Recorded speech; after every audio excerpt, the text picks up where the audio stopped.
So your training is becoming boring, stale, and repetitive. Well, I'm going to go over 3 things you can do when your practice starts to get boring. Hey, what's up guys? It's Dave here from SimplySoccer, where we're helping you to improve your game and stand out on the pitch. And on this channel, we release daily soccer tip, technique, and training videos.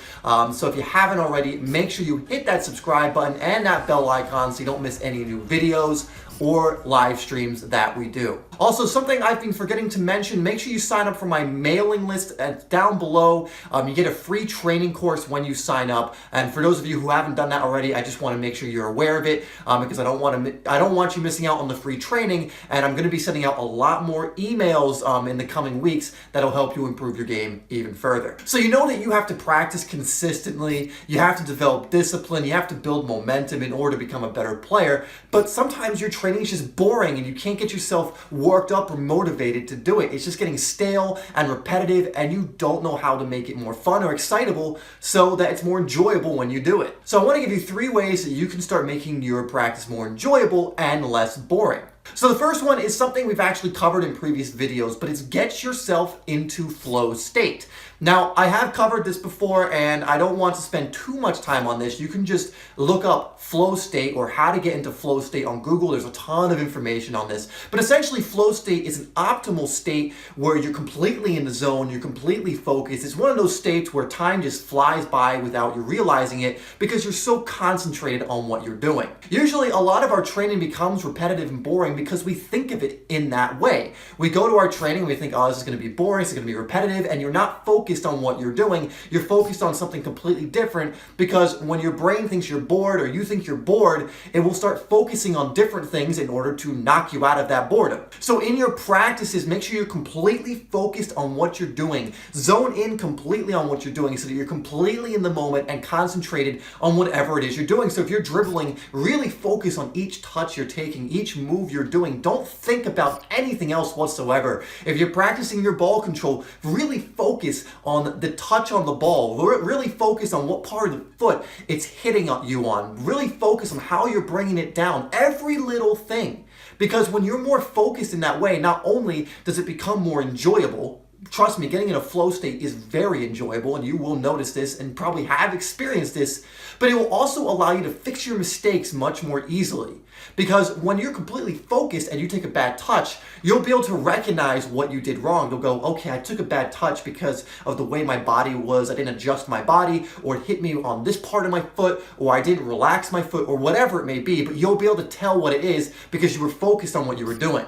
Where if you were not focused and you were just focusing on being bored or this being repetitive or not wanting to do whatever the training is, you probably won't notice what you did wrong. So that's the first one. Try and kick yourself into a flow state, and there's many ways to do this. Again, just Google how to get into flow state, and just remember that each time you go to practice, because getting in the flow state is probably one of the best things on this list, but the next couple of things I'm going to tell you not only are helpful, but can also help you get into flow state as well. So number 2 is to add subtle variations into your training. So what does this mean? This means that you're not exactly completely changing the drills that you're doing or the training that you're doing. You're just adding very subtly another element or challenge to the training. And this is based on new research where scientists discovered that it's much more enjoyable and helps you learn faster when you add subtle variations into your training. So for example, instead of just doing the same cone drills every now and then, try a new movement that accomplishes the same thing as you were doing before,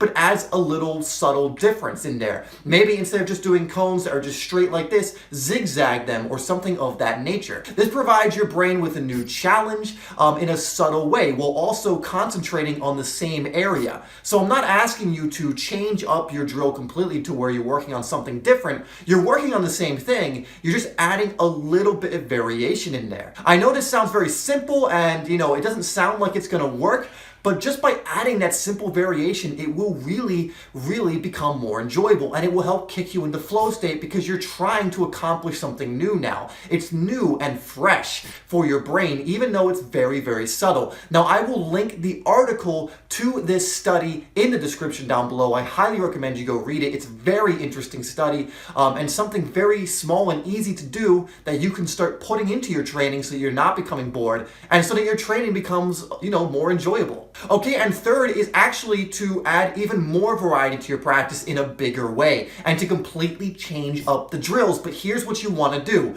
You don't want to completely change up the drills in the sense of doing a different area of your game. So for example, if you're doing dribbling, don't completely change it to like a shooting drill. You want to still continue with dribbling, but you want to do a completely different drill that accomplishes the same thing as what you were already doing. Again, your brain really responds to this when you have something fresh, a new challenge, a new puzzle, a new something for you to get good at. Even though it's accomplishing the same thing, many of the movements might be the same. Because it's a different drill, you will be more up for the challenge and you will find it more enjoyable. One thing I like to do is just go back and forth between some drills. So if a drill's getting stale for me and I'm just not enjoying it, or I'm just not able to push through it, or I'm just, hitting a plateau with it, I'll just switch it to another drill that accomplishes something very similar or works on the same areas but is arranged in a different way, or I have to do something a little bit different in order to complete the drill. To use cone drills as an example, again, I could do some cone drills and be getting bored of that, and then do some different drills, maybe like a Ronaldo box. Maybe if I'm getting bored with the Ronaldo box or the Ronaldinho box, I can switch it up to spontaneous dribbling. It's a completely different drill, but it's trying to accomplish some very similar things. For like the Ronaldinho box and spontaneous dribbling, for example, are trying to accomplish getting quicker feet, working on certain moves, getting a lot of touches on the ball, but they are two different drills. And even if the drills do accomplish certain different things, like spontaneous dribbling is more for instinctual dribbling, while Ronaldinho dribbling, or Ronaldinho box I should say, is more for quick touches in a small space.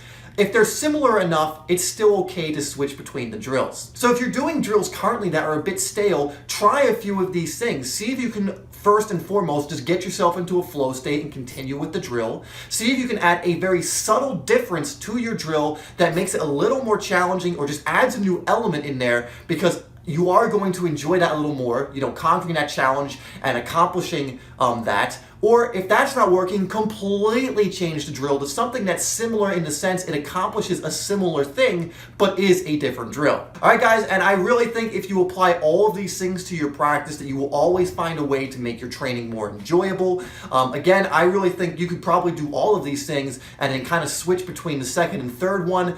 You always want to try and get into flow state, because that's just going to make it so much easier and more enjoyable. But definitely give all of these things a try if you find that your individual training is getting stale, repetitive, or you're just getting bored by it. Alright guys, make sure you take a look at that article I put in the description. It will definitely explain the second method I went over, and I think it's a very interesting topic and very useful one for you, so definitely worth learning. Also, for question of the day, what do you tend to do when your training gets boring? Do you just not do anything? Do you mix it up? Just let me know in the comments what you like to do when you think your training's getting stale. Alright guys, thank you so much for watching the video. Make sure you share this video with a friend or a teammate, you like it, and you subscribe if you're new to Simply Soccer. Also, make sure you sign up for the mailing list down below to get your free email course. I'll also be sending a lot of great emails in the next few weeks that'll help you improve even more. I will have a video come across the screen now that's going to have two videos come across the screen now, I should say,